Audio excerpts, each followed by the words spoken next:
안녕하세요. 오늘도 사연살롱을 찾아주셔서 감사합니다. 저는 5년 전에 연하 남편과 사이다 이혼한 40대 여성입니다. 저는 미리 말씀드리자면 결혼할 당시에도 40을 앞두고 있었어요. 그러니 꽤나 늦은 결혼을 했던 사람이었는데요. 독신으로 살 생각은 아니었지만 제 나이 30 초반에 파혼을 하고 누굴 다시 만날 엄두가 나지 않더라고요. 그래서 조금은 소극적이게 내 짝이 있으면 언젠가는 만나겠지 하며 일과 제 생활에만 집중했는데 이렇게 연하의 남자에게 적극적인 구애를 받게 될 줄은 꿈에도 몰랐어요. 참고로 저와 전 남편의 나이 차이는 8살이었어요. 그렇기 때문에 저에게 있어서 그 남자는 단 한 번도 남자였던 적이 없었는데 제 친동생보다도 나이가 어렸거든요. 때문에 남편은 저에게 있어서 아직 세상을 잘 모르는 부하 직원이었어요. 또한 전 남편은 키도 크고 얼굴도 꽤나 잘생겨서 회사에서 인기가 정말 많았거든요. 그런 사람이 저를 좋다고 공개적으로 쫓아다니니 저게 지금 나를 가지고 장난을 치나? 그런 생각에 처음에는 불쾌하고 당혹스러웠어요. 그런데 시간이 지나고 그 마음이 진심일지도 모른다는 생각을 하게 되니 점점 기분이 나쁘지 않게 되었는데요. 살면서 그런 경험은 처음이었거든요. 저도 나름 외모에 있어서는 젊은 여자들에게 꼴리지 않는다는 생각은 있었지만 그래도 나이라는 건 어쩔 수 없는 부분이 있으니까 대놓고 잘난 척은 하지 못했어요. 그건 너무 주책이잖아요. 그 어린 친구들이 볼 때는 제가 자기들보다 주름이 하나라도 더 있을 거고 피부 탄력도 떨어져 보였겠죠. 그래서 저는 외모가 아닌 능력으로 승부를 보는 이 다음에 닮고 싶은 멋진 상사로 나름 이미지 관리를 하고 있었는데요. 엉뚱하게도 회사에서 인기가 가장 많은 젊은 남자에게 구애를 받는 연상 상사가 되었으니 저는 하루아침에 시기와 질투의 대상이 되었어요. 그래도 제 위치가 상사이고 능력으로 따지면 제가 한참 위였으니 저에게 함부로 까부는 직원은 없었는데 자기들끼리는 수군거리며 별소리를 다 하더군요. 아무래도 팀장이 뒤에서 성수 씨를 꼬셨겠지.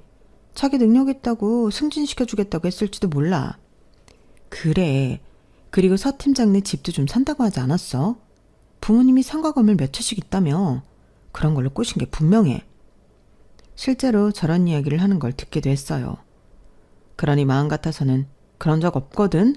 하고 나서서 따지고 싶을 때가 한두 번이 아니었는데 저는 그렇게 제 이미지를 망치고 싶진 않았죠. 지들도 오죽 나이 많은 상사에 밀려 별이 꼬이면 저런 생각을 하겠나.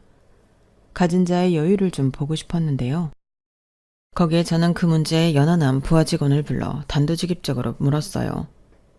저도 마냥 놀아날 수는 없으니 그놈의 진짜 마음이 무엇인지 확인하고 싶었거든요. 그래서 저기 내가 지금 성수씨 때문에 많이 곤란한데 왜 그러는 거야? 설마 진짜로 나 좋아하는 거 아니지? 라고 물었는데 그놈은 배시시 웃으며 제가 생각하지 못한 의외의 대답을 하더군요. 저 팀장님 진짜 좋아해요. 제가 좋아하지도 않는 여자를 일부러 좋아한다고 떠들고 다닐 이유가 없잖아요. 저 팀장님 처음 봤을 때부터 반했는데 팀장님은 전혀 모르셨구나. 하긴 그러니까 내가 그렇게 티를 내도 몰랐겠지. 그래서 그냥 대대적으로 좋아한다고 말한 거예요. 이렇게 말하는데 오히려 적반하장으로 남편은 서운하다며 입을 삐죽거렸어요. 그렇게 자기가 저에게 존재감이 없었냐고 묻더라고요. 그래서 저는 개의치 않는다는 듯 나한테 성수 씨는 마냥 나이 어린 부하 직원이야. 우리 나이 차이 얼마나 나는지 알지? 이렇게 말했는데 남편은 이미 자기도 다 안다며 자기는 나이는 중요하지 않다고 하더군요. 그러면서 사이나 조건보다 어떤 사람이냐가 제일 중요한 거 아니겠냐고. 자기는 원래 그런 것보다 그 한 사람만 본다고 했는데 당연한 그 말이 어째 좀 저를 심쿵하게 만들었어요. 저도 이런 말이 좀 쑥스럽지만 남녀의 사랑은 조건보다 사랑이 더 중요하다고 생각하는 사람이었거든요. 그리고 제가 파혼을 하게 된 이유도 사실 그것 때문이었는데 여기서 아주 잠깐 저와 파혼한 그 남자에 대해 말하자면 저희는 10년을 넘게 사귄 커플이었어요. 둘이 진짜 대학생 때부터 순수하게 만나 사랑했는데 같은 마음이라고 생각했던 저와는 달리 그 남자는 저를 두고 이리 재고 저리 재며 저 몰래 다른 여자와 선도 여러 번 봤다는 걸 뒤늦게 알게 되었어요. 그때는 어찌나 배신감이 드는지 이미 결혼 준비에 한참 들어간 후였지만 그 결혼을 엎을 수밖에 없었는데 저나 저희 부모님은 뒤통수 맞았다는 생각을 지울 수가 없었어요. 그러니까 그 남자 쪽은 식장 들어가기 전까지는 아무도 모르는 거라며 이 여자 저 여자를 두고 저와 비교질을 했다는 거잖아요. 게다가 그 사실을 알게 된 경위도 저는 꽤나 충격적이었는데 저에게 그놈이 저 몰래 그러고 다닌다고 알려준 이가 어이없게도 그 남자와 선을 본 여자였어요. 그 여자도 따지고 보면 그놈이랑 똑같은 여자인데 저와 비교해서 밀린 게 너무 분해서 이 결혼을 깨야겠다는 생각으로 저를 찾아왔더라고요. 그래서 모든 사실을 알게 된 저였는데 그 문제의 남자는 자기는 아니라고 집안에서 하도 고집을 부려서 억지로 몇 번 나간 거라고 뻔한 거짓말을 했지만 신뢰가 이미 깨진 마당에 제 마음은 차갑게 돌아섰어요. 제가 원래 한번 정이 뚝 하고 떨어지면 뒤도 돌아보지 않는 성격이거든요. 그래서 그 여자의 바람대로 해주는 건 좀 분했어도 제 인생을 위해 파혼을 하게 되었는데요. 그런 일을 겪었다 보니 앞서 말한 대로 연애나 결혼에 있어서는 소극적으로 변하게 된 거죠. 그리고 저는 그런 속물인 연놈과 다르게 남녀가 만나는 데는 조건보다는 마음이 먼저라는 가치와 신념은 버릴 수가 없었는데요. 이미 결혼한 친구들은 저에게 그랬죠. 비라니 네가 뭘 몰라서 하는 소리야. 사랑? 그건 뭐 얼마나 갈 것 같은데? 원래 그런 건 없는 애들이나 여자 꼬실 때 쓰는 말이야. 네가 뭐 10대 소녀도 아니고 여태 그런 생각을 하고 있다는 게 좀 이상하다는 생각 안 들어? 솔직히 너는 조건도 나쁘지 않잖아. 부모님 각자 월세 나오는 건물 있으시지? 너 좋은 대학 나와서 능력 있는데 네가 뭐가 아쉬워서 사랑 타령을 해. 너야말로 적당한 조건으로 골라서 결혼해. 이렇게 말했는데요. 하지만 제가 결혼 못해서 환장한 사람도 아니고 저는 할 거라면 제가 진짜 사랑하는 사람과 평생을 알콩달콩하게 살고 싶었어요. 막말로 조건은 언제 어떻게 변할지 모르는 거 아닌가요? 그런데 사람의 감정은 그렇지 않으니까 저는 오히려 그런 게 돈 주고도 못 사는 가장 중요한 조건이라고 생각했는데 그 연하놈이 저와 똑같은 생각을 하고 있다니 그때는 살짝 놀랐어요.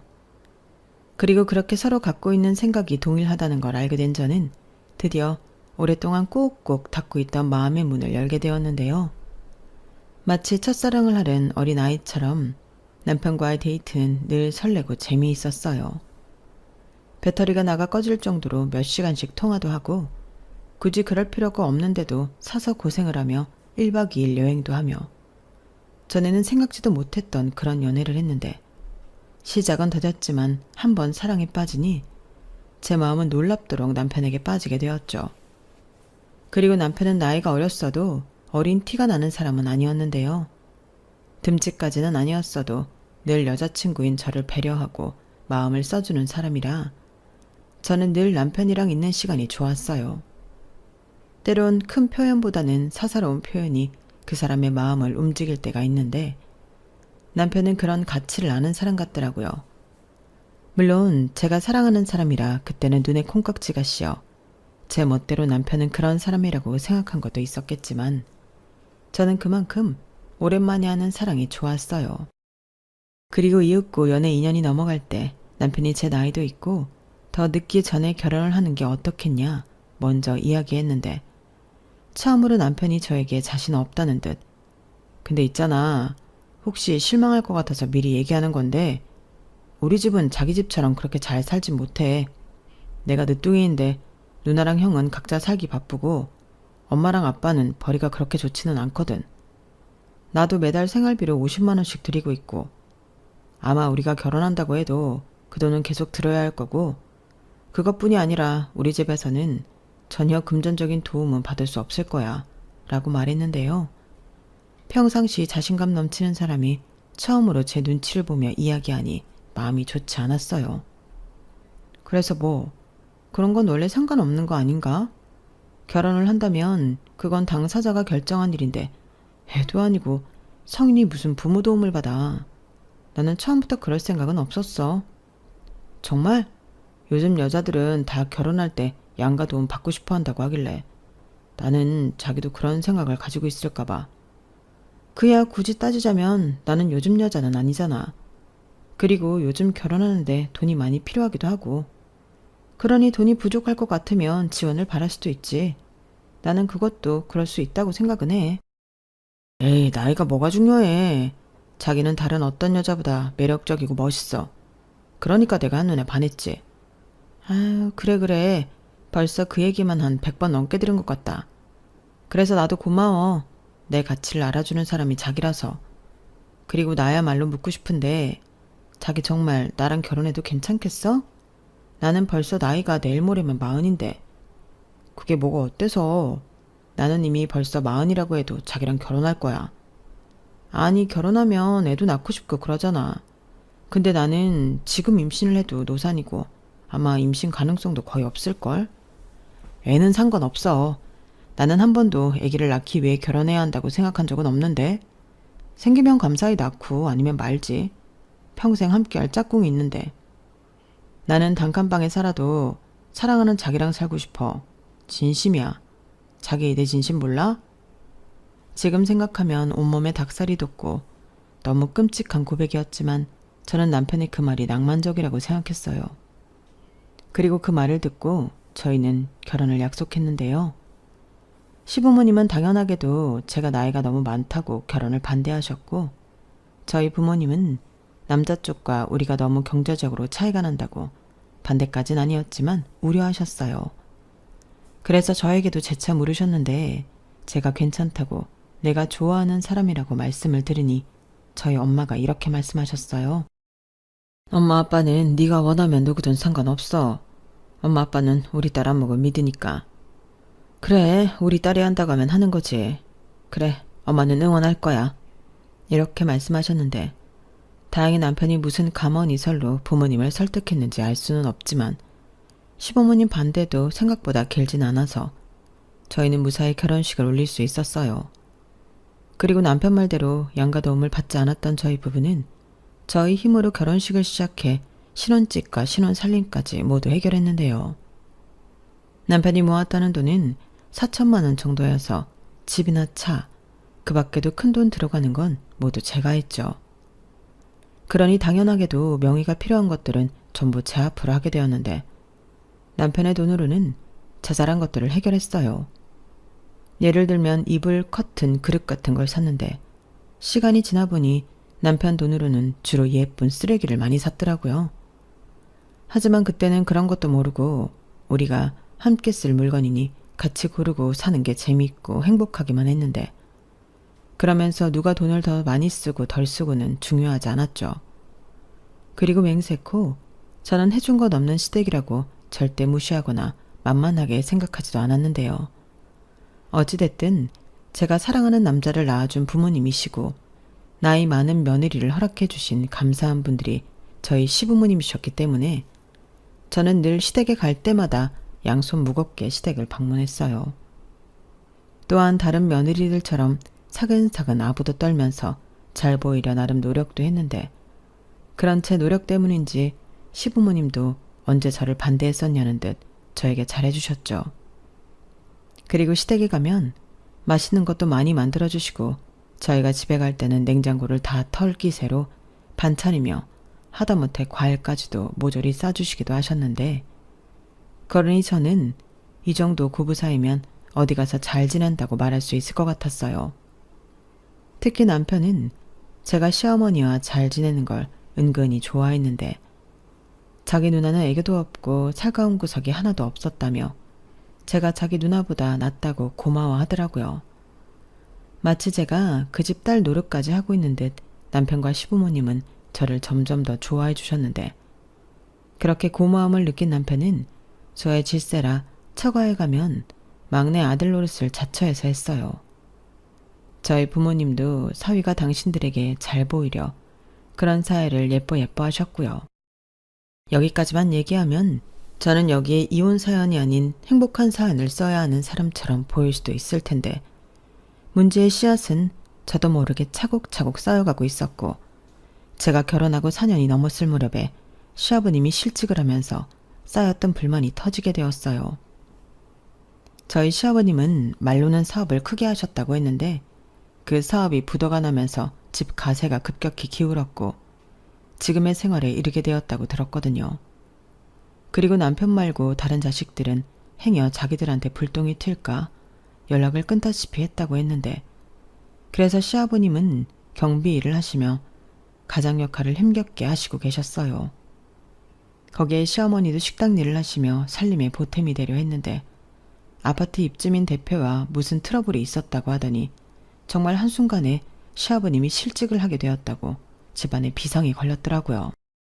그러니 시어머니는 앞으로 뭐 먹고 사냐며 근심 걱정이 대단했는데요. 시아버님도 죽을 마신 듯 얼굴이 그새 반쪽이 되어 있더군요. 그러니 생활비를 매달 50만 원씩 보내던 남편에게 시아버님이 전화를 하셔서는 사정을 이야기하고 조금 힘들겠지만 돈을 조금 더 보내줄 수 없겠냐고 부탁을 받은 모양이었어요. 그러면서 시아버님은 이런 말을 자식이 하는 당신이 너무 비참하다고 하소연을 하셨던 것 같았는데 그래서인지 남편은 그날 이후 얼굴이 좋지 않더라고요. 제가 왜 그러냐고 물어봐도 아무 일도 아니라고 말도 하지 않으려 했는데 원래 그런 건 말을 하지 않아도 티가 나는 일이라 저는 집에 가서 남편에게 답답하니까 말을 좀 해보라고 추궁했어요. 그러자 남편이 아버지한테 전화를 받았다며 들었던 이야기를 모두 저에게 말했고 저까지도 마음이 아팠더랬죠. 이게 소위 듣기만 하던 갑질 아니냐고 아버님 상처가 너무 클 것 같아 너무 속상하다 했는데요. 그래서 일단은 저도 돈을 좀 보태겠다 했어요. 남편이 50만 원 드리고 있으니 저도 똑같이 50만 원 드려서 100만 원을 맞춰드리자고 했거든요. 하지만 생활을 하시려면 그 돈으로는 부족하실 게 분명했고 그러면 다른 일자리는 빨리 구하셔야 할 것 같았는데 아버님이 연세도 있고 똑같은 경비일 같은 게 아니면 구하기가 힘들 것 같았어요. 그런데 바로 그때 남편이 대뜸 자기한테 좋은 생각이 있다며 저에게 이렇게 물었는데요. 혹시 장인어른 건물이나 장모님 건물에 사람 안 필요하나? 주차 관리도 있고 그냥 건물 관리도 있잖아. 이게 집이 아니니까 갑질하는 사람도 적을 것 같고 그리고 건물주 사돈인데 누가 막 함부로 하겠어. 어떻게 자기가 좀 장인 장모님께 여쭤볼 수 있을까? 내가 아무리 짱구를 굴려봐도 그만한 자리는 없을 것 같아서 그래. 저는 남편의 말에 그래도 사돈 건물에서 일하는 건 좀 아니지 않냐고 아버님도 기분 나쁠 수 있다고 말했어요.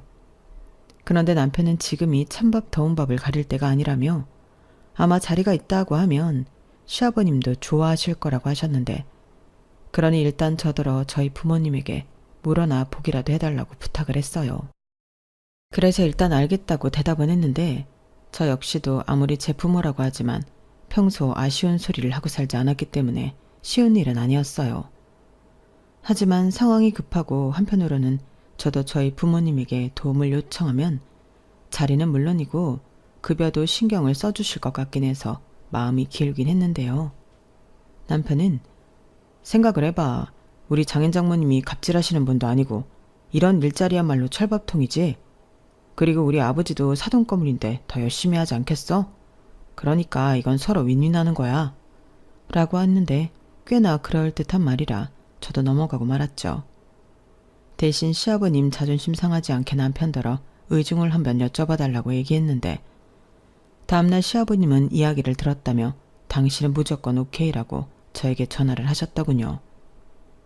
그래서 저도 눈 한번 질끈 감고 저희 엄마에게 이 사실을 이야기하며 부탁을 했는데요. 역시나 저희 엄마도 저와 같은 생각이었는지 약간 난색을 표하시더군요. 뭐? 네 시아버지를 우리 상가 건물에서 일을 하게 해달라고? 너는 그런 말을 이렇게 갑자기 하면 어떡해. 엄마 상가도 그렇지만 아빠 상가도 오랫동안 일하시는 분들이 많아서 마땅한 자리가 없는데 그렇다고 사무실에 나와서 하시는 일도 없이 그냥 앉아있다가 들어가시라고 할 수는 없잖아. 보는 눈도 많은데. 아무튼 아빠랑 상의는 해볼게. 근데 이게 좋은 생각인지 엄마는 모르겠다. 너 나중에 이상한 말 들을 수 있어. 이렇게 말씀하셨는데요. 저도 자식이니 할 수 있는 부탁이지 이건 말도 안 되는 청탁이라는 걸 알기에 약간은 막무가내로 부탁을 드렸어요. 솔직히 말하자면 시아버님이 연세도 있고 저희 엄마 말처럼 사무실에 나가서 놀다 오시면서 돈벌이를 하실 수 있으면 그게 제일 좋지 않을까 하는 잘못된 마음도 있었는데, 그때까진 저도 시부모님을 좋아하고 걱정하는 마음이 있었거든요. 하지만 제 생각과 달리 상황은 180도로 달라졌는데, 그때는 얼마나 놀랐는지 지금도 그 더러운 기분이 아주 생생합니다. 시어머니가 어디 빌어먹을 곳이 없어서 사돈 건물에서 허드렛 일을 하냐고 완전 뒤집어지신 거예요. 저는 시어머니의 그런 모습을 그때 처음 봤는데 남편도 어쩔 줄 몰라 하며 아무 말도 하지 못하더군요. 문제는 이 아이디어를 제가 아니라 남편이 낸 거잖아요. 그런데 거기에 나서서 내가 부탁한 일이다. 그러니 와이프는 아무 잘못도 없다. 이 한마디를 못하는데 저만 시아버님 자존심은 안중에 없고 건물주 친정 믿고 잘난 척하는 되바라진 며느리가 돼버렸어요. 그리고 그뿐만이 아니었는데 시아버님도 당신이 오케이라고 저에게 전화까지 하셔놓고는 아무 말도 못하시는 거예요. 그날은 결국 그렇게 저만 시어머니에게 호되게 당하고 집에 돌아왔는데 진짜 억울하고 성질이 올라오던지 저는 참았던 분노를 남편에게 모두 쏟아냈어요. 당연하잖아요. 제가 누구 때문에 저희 엄마한테 아쉬운 소리를 하고 또 시어머니에게 욕을 먹었는데요.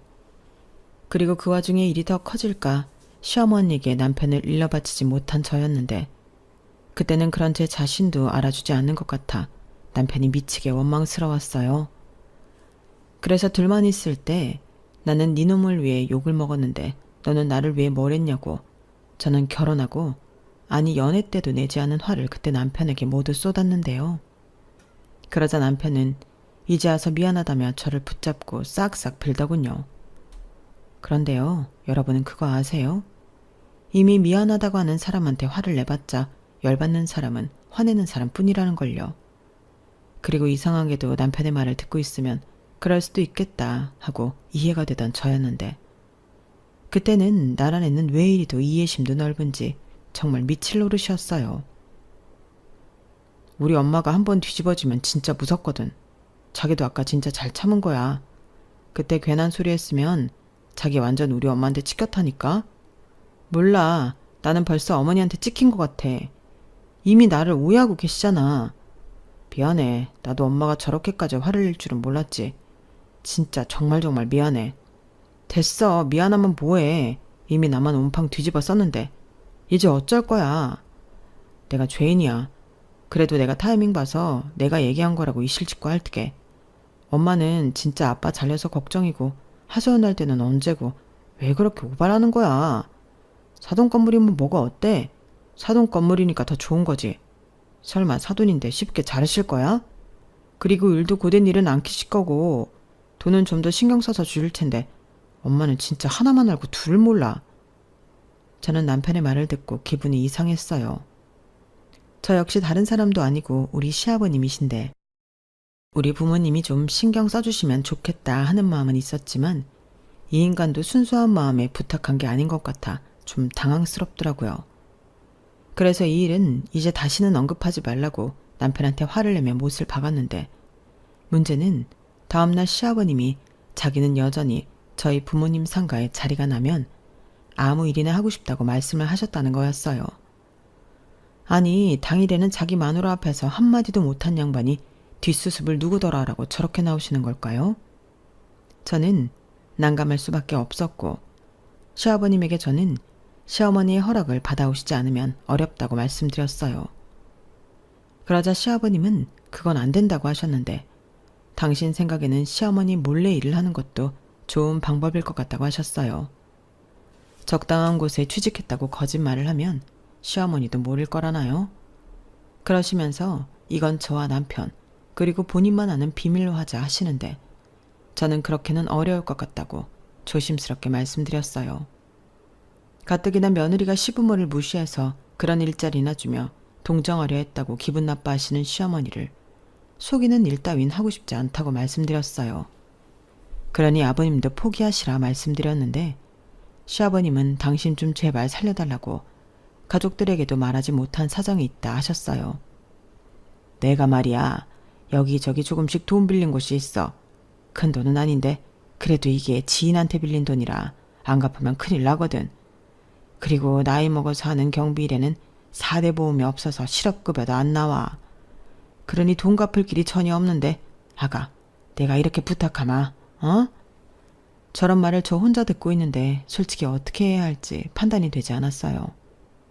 다만 시아버님도 돈이 정말 급하시나 보다.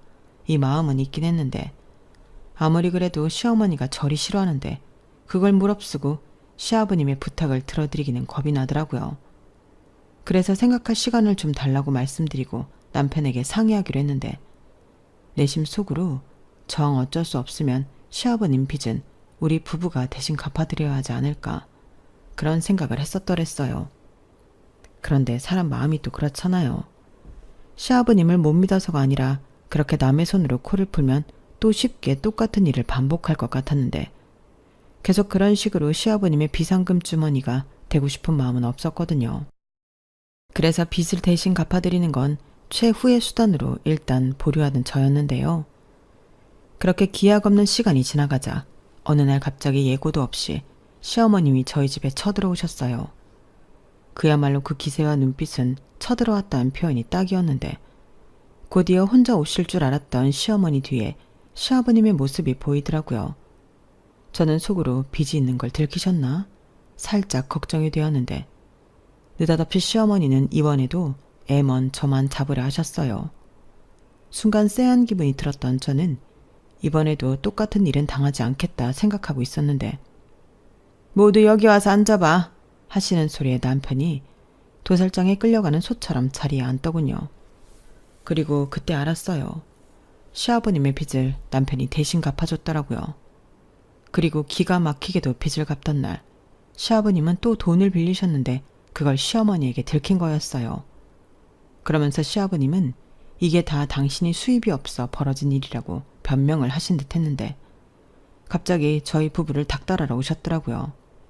정말 황당했죠.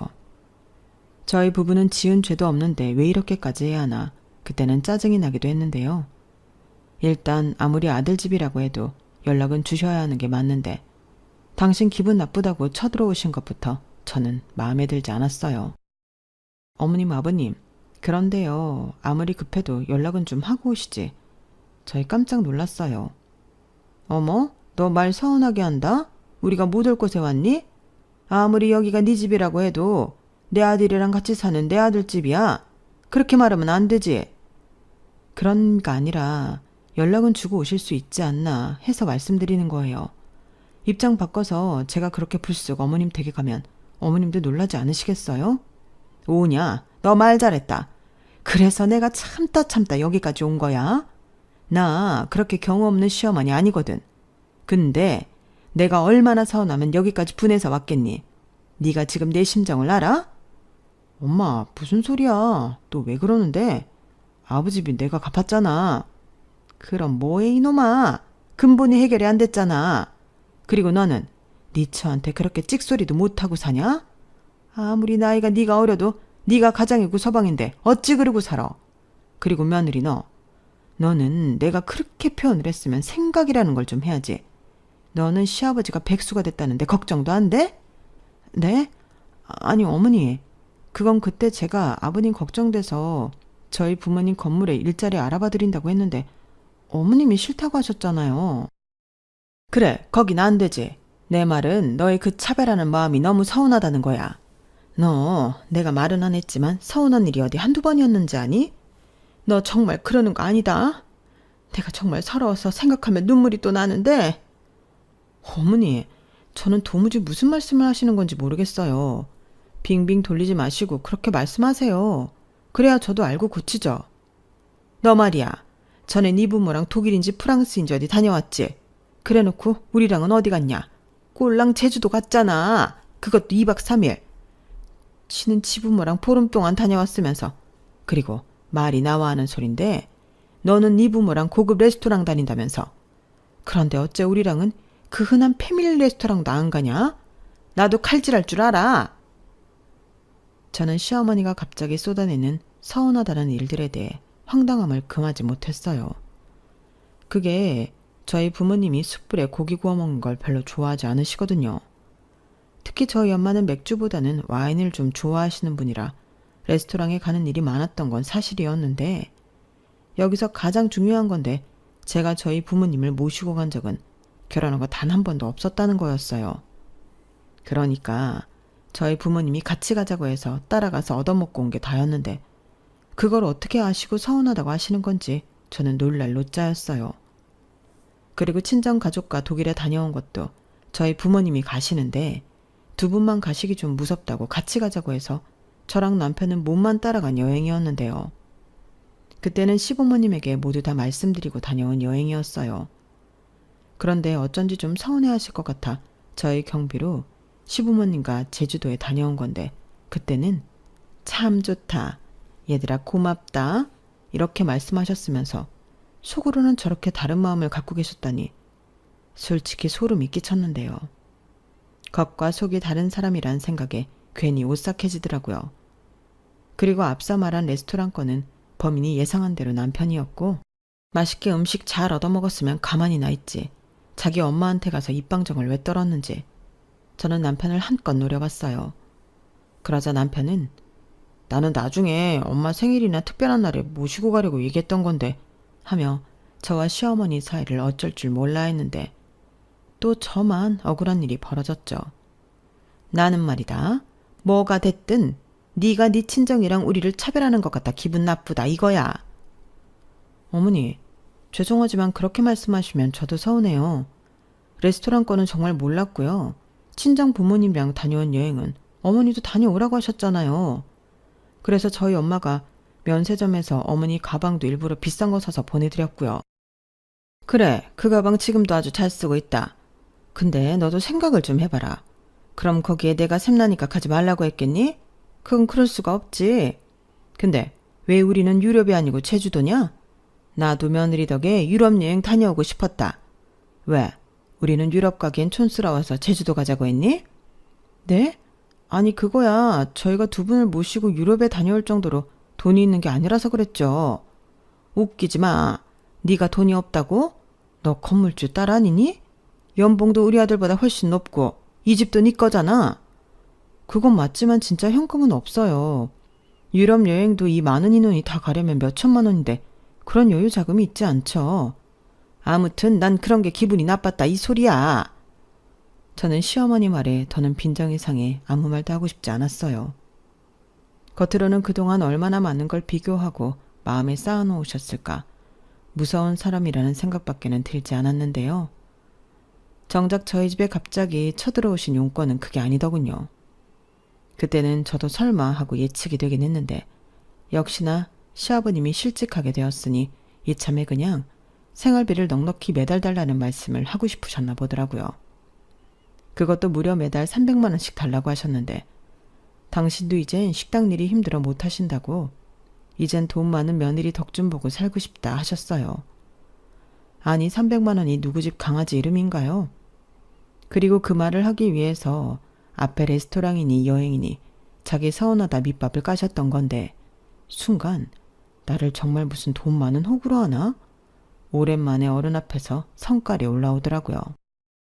그래서 월 100만 원도 매달 되기 부담스러워 고민하고 있었는데 200도 아니고 300이라니 저는 단칼에 어렵다고 말했어요. 그때 아마도 저도 제 표정 관리를 못했을 것 같은데 시어머니는 아랑곳하지 않고 저희 친정을 들먹이기 시작하더라고요. 만약에 니네 친정이 이런 상황이라고 하면 너는 가만히 있을 거야? 네가 먼저 네 월급 니네 친정 다 갖다 준다 했겠지. 너는 친정 부모만 부모고 시부모는 남이냐? 어떻게 이런 걸 내가 내 입으로 말을 하게 만들어? 라고 하셨는데, 그쯤 되면 남편이나 시아버님이 나설 만도 하건만 그 두 사람은 이번에도 꿀먹은 벙어리였어요. 그리고 그 모습을 보니 이건 내가 그냥 넘어가면 나는 앞으로 이런 꼴을 몇 번이나 보고 살아야 할 것 같았고, 저는 답답한 사람이 우물 판다고 참지 않기로 마음먹었어요. 어차피 저도 그때는 참을 수도 없는 상태였는데 이참에 시어머니와 두 번 다시 이런 일로 부딪히지 않게 단판을 지어야겠다는 생각이 강하게 들더라고요. 어머니, 저도 말씀이 나와 드리는 말인데요. 시부모님도 부모인데 어떻게 매번 받기만 원하세요? 저희 친정 부모님은요, 저희한테 받는 것보다 항상 해주시는 게 많아요. 레스토랑도 그 유럽 여행도 저희 돈은 하나도 들어간 게 없는데 어머니는 어떻게 그걸 저희대로 똑같이 해달라고 하세요? 오히려 저쪽 집은 해주는데 우리는 못해줘서 미안하다. 이런 마음이셔야 하는 거 아닌가요? 저는 정말 이해가 가지 않아서 여쭤보는 거예요. 뭐야? 그러니까 네 말은 내가 염치가 없다는 소리냐? 적어봐라. 너는 그동안 내가 잘해준 건 다 까먹었지? 이래서 머리 검은 짐승은 거두는 게 아니라고 했어. 여태 너도 그런 마음을 품고 있었던 거야? 그러니 저런 말을 눈 하나 깜짝하지 않고 하겠지. 어머니가 그렇게 말씀하시면 저는 더 이상 드릴 말씀이 없어요. 매달 300만 원이요. 택도 없죠. 그렇게 못 해드려요. 저는 할 말 다 했으니까 이제 그만 돌아가 주시죠. 저도 쉬어야 내일 출근을 하거든요. 너 지금 나더러 나가라고 했냐? 아이고 서러워라. 동네 사람들 여기 시부모 개무시하는 며느리 좀 보세요. 이래서 돈 없으면 죽어야 한다는 말이 있지. 저승사자는 뭐하나? 돈 없는 우리 안 잡아가고. 엄마는 무슨 말을 그렇게 해. 자기야, 자기도 그 말은 좀 심했다. 엄마한테 사과드려. 아니 어머님이 먼저 무례하게 나오셨잖아. 사과는 내가 받아야지. 그리고 나 진짜 너무 피곤하거든. 자기네 부모님이시니까 자기가 알아서 해. 나는 방에 들어가서 잘 테니까. 뭐? 너 지금 뭐라고 했냐? 니네 부모니까 네가 알아서 해? 저 싸가지하고는. 네, 저 원래도 싸가지 없어요.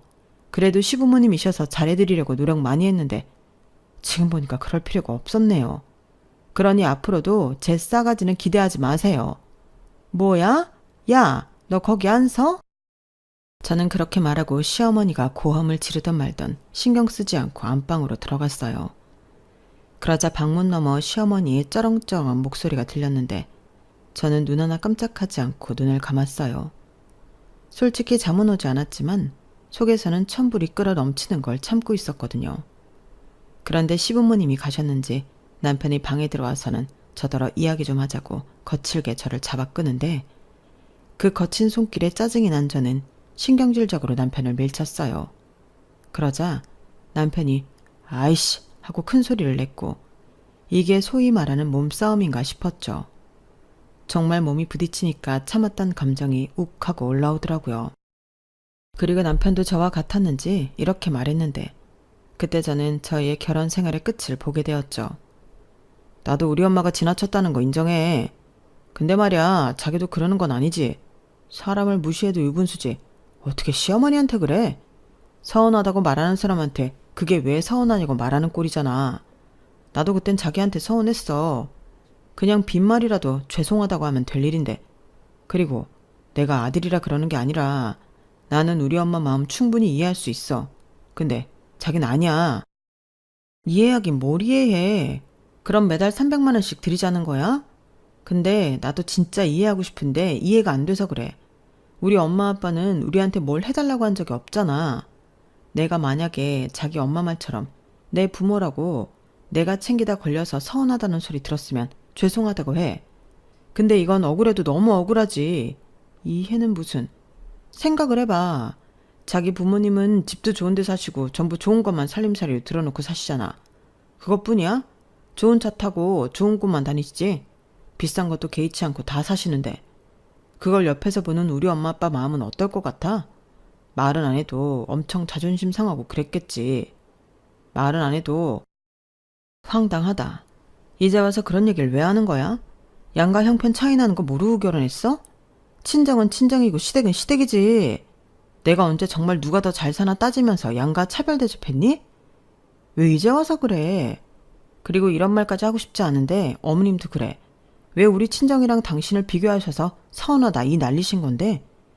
그럴 수도 있지 사람인데. 그래 100번 이해해서 그럴 수 있다 치자. 그럼 그게 우리 부모님 잘못이야? 아님 정말 내 잘못이라고 생각해? 자기야말로 왜 자꾸 꿀먹은 벙어리가 되는 건데? 그래 그건 내가 정말 미안해. 그리고 나도 우리 엄마가 자격지심이 있다는 거 인정해. 근데 생각을 좀 해봐. 얼마나 안 됐냐? 그냥 월 300 맞춰드리겠다고 하면 될 일이잖아. 뭐라고? 자기 월급 얼마니? 거기서 300 빼면 얼마 남아? 설마 나더러 시댁 생활비 내놓으라고 하는 소리는 아니지? 그걸 왜 우리 월급에서 부담해? 장인 장모님 임대료가 있는데 거기서 좀 만들어달라고 하자. 막말로 장인 장모님이 힘들게 버시는 돈도 아니잖아. 때 되면 나오는 돈인데 그 정도는 같이 써도 되는 거지. 설마 하나뿐인 딸 시댁인데 300만 원 없다고 모르쇠 하시겠어? 너 지금 말 다 했냐? 저는 남편의 그 한마디에 피가 차갑게 식는다는 말을 몸소 체감했어요. 아니 무슨 도둑놈이 이리 뻔뻔할 수 있죠? 저는 하마터면 그놈 면상을 후려칠 뻔했어요. 힘들게 버는 돈 아니니 같이 쓸 수 있지 않냐는 그 말은 제 입장에선 도저히 용납이 되지 않았거든요.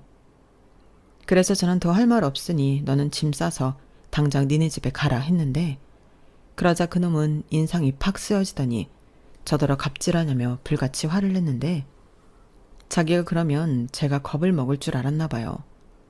하지만 저는 전혀 겁먹지 않았고 오히려 당당하게 그렇게 화낼 것 같으면 짐 싸서 내 집에서 나가라고 했는데요.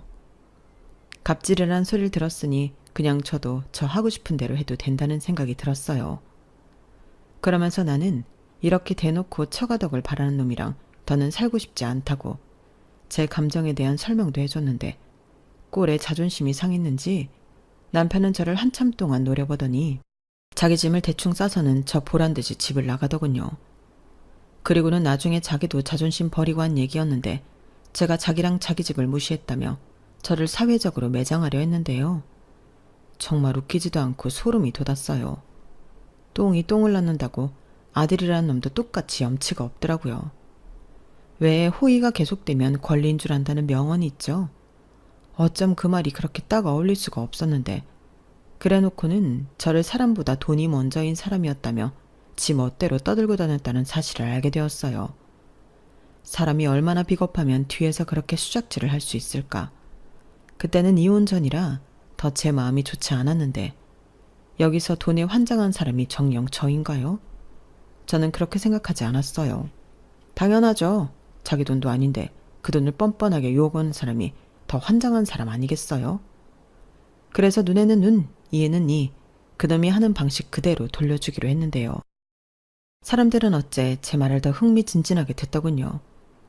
그리고 그 말을 자기도 들었는지 저를 아주 잡아먹을 것처럼 굴었는데 심지어 지가 뭐라고 제가 순순하게 자기 말을 잘 들어줬다면 자기가 나서서 자기 부모님에게 제 이야기를 좋게 했을 거랍니다. 그 말을 듣고 진짜 어이가 없어서 웃음이 튀어나왔어요. 그렇게 선심쓰려고 했는 줄 몰랐다고 저는 됐다고 친절하게 말해줬죠. 그러면서 그런 선심 따윈 필요 없으니 그냥 이대로 헤어지자 했는데요. 역시나 아쉬운 사람은 제가 아니었어요. 거의 몸만 장가온 사람이 남편인데 제가 아쉬울 건 전혀 없었죠. 참고로 그날 남편이 나간 뒤로 저는 집 비밀번호도 바꿔서 남편은 집에 들어오지도 못하는 상황이었는데 시어머니한테서는 전화가 빗발쳤어요. 그래서 그 번호 역시 미련 없이 차단해버렸고 그 사실을 아는지 남편이 회사에만 오면 그렇게 제 뒷담화를 하고 다닌 거예요. 그런데 뻔뻔도 하지. 자기는 저를 너무 사랑해서 못 헤어지겠다고 또 헛소리를 퍼뜨리고 다녔는데 그 말을 들었을 때는 헛구역질이 나는 걸 겨우 참았네요. 남편 말로는 자기가 나가면 제가 화를 풀고 전화해서 좋게 풀자고 할 줄 알았는데 이렇게 상황이 돌아갈 줄은 몰랐다고 했어요. 정말 웃기는 소리였죠. 제가 왜요? 저는 남편과 하루빨리 정리하고 싶은 사람인데요. 그래서 그런 거머리 같은 생각을 품고 있는 사람과는 서로라도 가족으로 엮여있고 싶지 않아 법으로 하기로 마음을 먹었는데 다행히 부모님의 소개로 변호사님을 소개받을 수 있었어요. 이 모든 상황을 알게 된 저희 부모님이 정말 많이 배신감을 느끼고 화가 나셨거든요. 그래서 하루라도 빨리 그런 놈이랑은 정리하라고 하셨는데 그렇게 이혼 소장을 받게 된 남편과 시댁은 뒤집어졌어요. 제가 일부러 시부모님도 같이 보라고 시댁으로 소장을 보냈거든요. 그러자 남편이 회사에서 저더러 시부모 부양 의무를 져버렸기 때문에 귀책 사유는 저한테 있다고 정말 자기랑 이혼을 하고 싶으면 위자료를 달라고 했는데 저는 눈 하나 깜짝하지 않고 누구한테 귀책이 있는지 법으로 따져보자고 했어요. 그러니 너도 얼른 변호사 선임을 하라고 친절하게 알려줬는데 상식으로 보나 법으로 보나 저는 이미 제가 유리하다는 걸 알고 있었죠. 그래서 괜히 돈 쓰고 힘 빼지 말고 잘 알아보라고 조언도 해줬는데 결국 뭐 이놈은 계단으로 바위치기 할 기세도 없는 놈이었는지 순순하게 이혼 도장을 찍었어요. 그러고는 어디서 무슨 소리를 들었는지 금방 꼬랑지를 내리고는 저한테 잘못했다 빌더라고요. 자기도 서운해서 그랬다고 한 번만 넘어가 달라고 하는데 그놈의 서운하다는 말 다시는 듣고 싶지 않다고 쏴 붙여줬죠. 아니, 애당초 제가 뭘 그렇게 서운하게 했다는 건지 너무 억울했거든요. 지금 생각해보면 결혼 전에는 전부 상관없다고 자기는 사랑하는 사람이랑 같이 있으면 단칸방도 괜찮다고 한 말도 그때부터는 믿을 수 없었는데 그냥 제가 다 속아서 결혼까지 한 것 같더라고요. 그런 생각까지 하게 되니 정말 이젠 오만정이 다 떨어져서 남편과 어떤 사이도 되고 싶지 않았는데 저는 남편에게 쐐기를 박듯 이렇게 말했어요. 니네 부모 생활비 드리고 싶으면 네가 투잡 쓰리잡 해서 드려. 남의 부모 돈 탐내지 말고. 세상 그렇게 호락호락하지 않거든. 네가 볼 때는 건물주가 참 편하게 돈 버는 것 같지.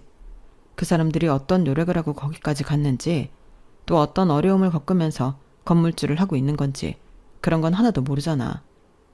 내가 너보다 인생을 더 산 누나로서 충고하는데 너 뒤로 수작 부리지 말고 똑바로 살아. 그게 그놈과 저의 마지막이었어요. 저희 부부는 아이도 없고 서로 분한할 재산도 없어서 불필요한 조정은 생략했는데 알아서 합의 이혼하겠다고 남편이 나왔으니 위자료 같은 건 아예 받을 생각도 없었죠. 아니, 이제부터는 자기 집 기둥을 해야 하는 놈인데 뭐하러 벼룩의 간까지 제가 꺼내 먹겠냐고요. 그런데요, 사람은 참 알 수가 없는 게 남편은 저랑 이혼하고 자기 집으로 가지 않고 회사도 그만두더니 주랭랑을 쳐버렸어요. 자기도 자기 집 기둥은 되고 싶지 않았는지 자기 형과 누나처럼 자기 부모를 버렸는데 뭐랄까, 그 사실을 알았을 때는 저도 좀 씁쓸했죠. 그 부모 심정이 어떨까. 그때는 저도 그 아줌마 아저씨 마음이 공감이 가더라고요. 하지만 이미 저는 그들과 상관없는 남이 되었고 고맙게도 지발로 나가준 그놈 덕에 회사를 편히 다닐 수 있었는데 사실 저야말로 이직을 해야 하나 고민을 하고 있었거든요. 그런데 그놈은 아마도 사람들이 자기를 두고 수군거릴 걸 생각하니 자존심이 상했나 봅니다. 그 인간은 그런 놈이니까요.